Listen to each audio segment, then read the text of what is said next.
we go. So the first thing we want to discuss is the history of Iran, to fully really understand the Iranian threat that Iran poses today in 2021 and has posed really for the last 30 odd years. It's important, or so we're for 40 years, I should say. We really have to understand the history of Iran.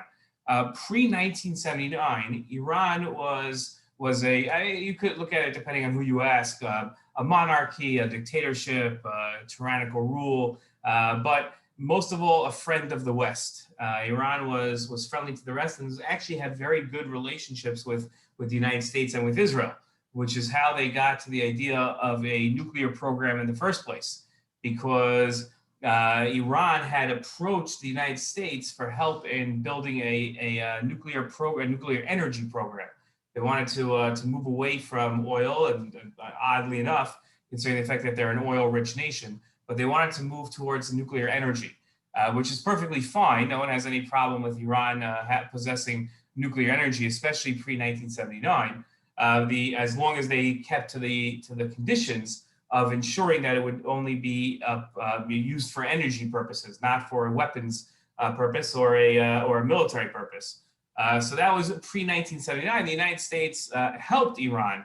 Israel helped Iran. Famously, the Iranian Air Force headquarters in Tehran, they took satellite pictures, and you can see that the roof is shaped in a Star of David, in a Magen David, because Israeli contractors built it. And as Israeli contractors tend to be wise guys, so they decided that it would be funny if the Iranian Air Force headquarters had a big, large Magen David on top of it. So if you look at the headquarters today, you'll see, if you take a bird's eye view or a drone view, you might say, of the Iranian Air Force headquarters, you'll see it has a Magen David, and that's because there were good relations between the West and Iran pre-1979.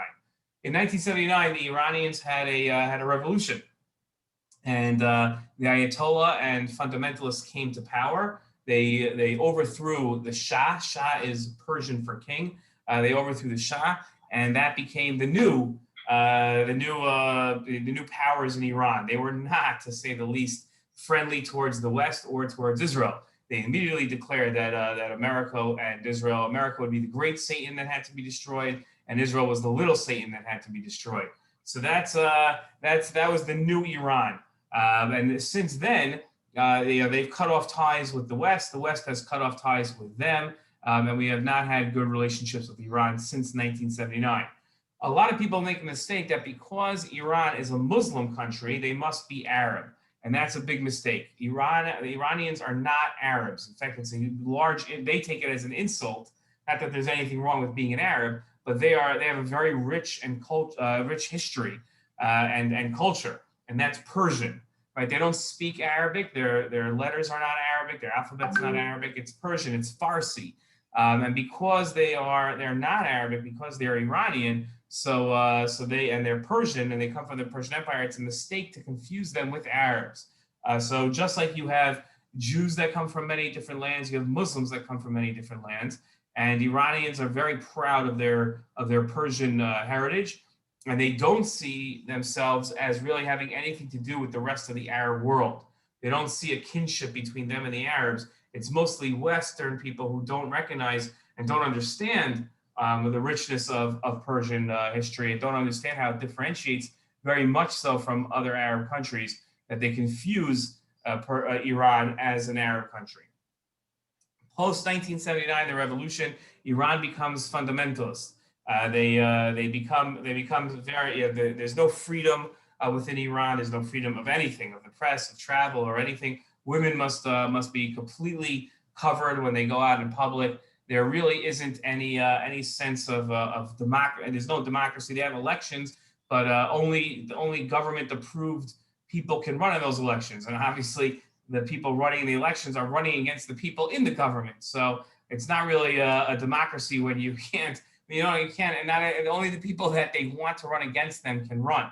That doesn't really make any sense. The Ayatollah is known as the supreme leader. His decisions are final, although there are a series of checks and balances within the Iranian government, and the Ayatollah's word goes.